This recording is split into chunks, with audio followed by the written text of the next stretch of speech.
यह कहानी है भारत के एक राज्य की, जहाँ का राजा काफी खुशहाल और समृद्ध था। लेकिन कुछ समय से राजा का मन काफी अशांत था। राजा अपने मन को शांत करने के लिए काफी कोशिश करता, लेकिन वह अपने प्रयास में सफल नहीं हो रहा था। राजा ने अपने राज्य के सभी ज्ञानी पंडितों को बुलाया और उनसे पूछा कि मन को कैसे शांत किया जाए। सभी पंडित अपने हिसाब से राजा को मन शांत करने का तरीका बताते, लेकिन कोई भी उपाय कारगर सिद्ध नहीं हुआ। एक बार राजा के दरबार में एक व्यक्ति आया और उसने राजा से कहा कि मैं आपके मन को शांत कर सकता हूँ। राजा ने उस व्यक्ति से यह सुना तो वह बहुत खुश हुआ। उसने उस व्यक्ति से कहा कि अगर तुम यह करने में कामयाब हो गए तो मैं तुम्हारी मनचाही इच्छा पूरी कर दूंगा। राजा के यह वचन सुनकर उस व्यक्ति ने कहा कि राजन, मैं तुम्हारा मन तो नहीं शांत कर सकता, लेकिन एक महात्मा है जो तुम्हारा मन शांत कर सकता है। वह कोई आम महात्मा नहीं बल्कि बहुत ही तेजस्वी और ज्ञानी महात्मा है। वह महात्मा आपकी यह समस्या जरूर दूर कर देंगे। राजा ने उस व्यक्ति से पूछा कि वह महात्मा मुझे कहाँ मिलेगा। उस व्यक्ति ने राजा से कहा, आप मेरे साथ चलो, मैं आपको उस जगह के बारे में बताता हूँ जहाँ वह महात्मा आपको मिलेंगे। वह आदमी राजा को एक पहाड़ी के पास ले गया जहाँ का रास्ता बहुत ही दुर्गम और कठिन था। वह व्यक्ति वहीं पर रुक गया और उसने राजा से कहा कि वह महात्मा इस पहाड़ी के ऊपर जंगल में आपको मिलेगा। राजा अपने कुछ सैनिकों और मंत्रियों के साथ पहाड़ी से होता हुआ जंगल में पहुंचता है। पहाड़ी के ऊपर उसे वह महात्मा नजर आते हैं जो ध्यान की मुद्रा में बैठे होते हैं। वह महात्मा कोई और नहीं बल्कि बोधिधर्मा थे।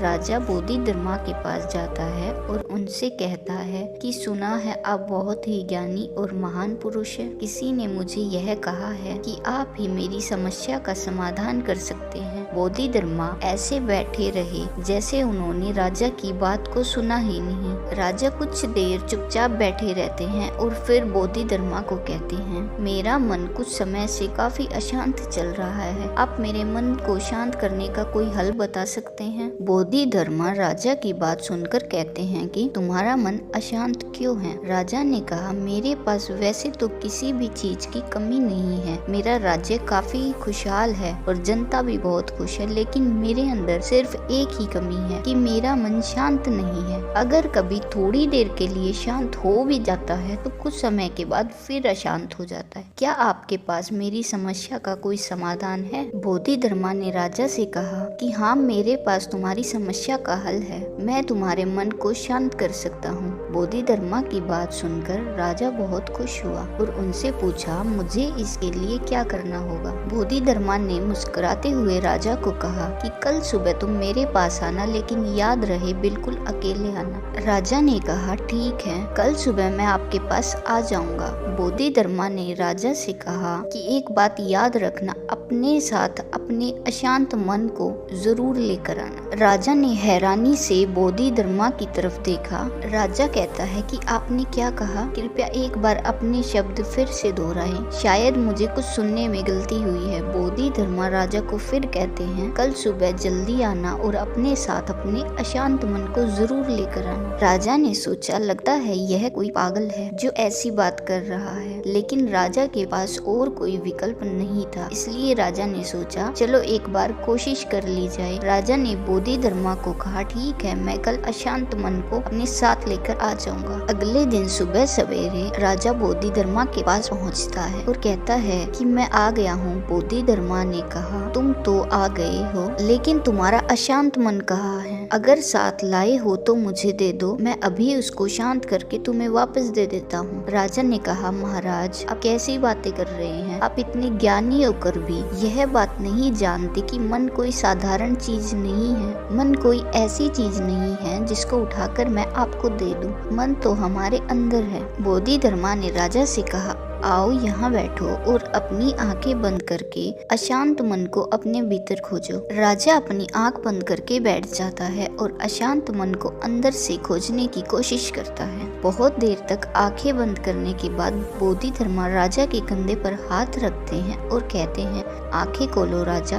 राजा ने जब अपनी आंखें खोली तो बोधिधर्मा ने पूछा कि क्या तुम्हें तुम्हारा अशांत मन मिल गया। राजा ने जवाब दिया, नहीं, मुझे मेरा अशांत मन नहीं मिला। बोधिधर्मा ने राजा से कहा, आज के लिए इतनी खोज बहुत है, अब तुम कल कोशिश करना। राजा वापस अपने महल चला जाता है और अगले दिन सुबह फिर वापस आता है। राजा फिर वैसे ही करता है जैसे बोधिधर्मा ने कल बताया था। राजा फिर समाधि लगाकर बैठ जाता है और आंखें बंद करके फिर अपने अंदर अशांत मन को खोजने की कोशिश करता है। राजा बहुत समय तक बैठा रहता है। बोधिधर्मा फिर राजा के कंधे पर हाथ रखते हैं और पूछते हैं कि क्या तुम्हें तुम्हारा अशांत मन मिला? राजा बहुत ही शांत आवाज में कहता है कि नहीं, मुझे मेरा अशांत मन नहीं मिला। बोधिधर्मा ने फिर कहा, अच्छा कल फिर आना और दोबारा से कोशिश करना। अगले दिन राजा आता है और फिर दोबारा समाधि लगाकर बैठ जाता है और अपनी आंखें बंद करके अशांत मन को खोजने की कोशिश करता है। बहुत देर होने के बाद हर बार की तरह इस बार भी बोधिधर्मा राजा के कंधे पर हाथ रखते हैं, लेकिन इस बार राजा आंखें नहीं खोलता। राजा बिल्कुल भी नहीं हिलता, बस अपनी आंखें बंद करके बैठा रहता है। इस बार राजा पूरी तरह से ध्यान मग्न हो जाता है। बहुत समय बीत जाता है। इस बार बोधिधर्मा भी राजा के पास बैठे रहते हैं। राजा को बैठे हुए पूरा दिन बीत जाता है, पूरी रात बीत जाती है और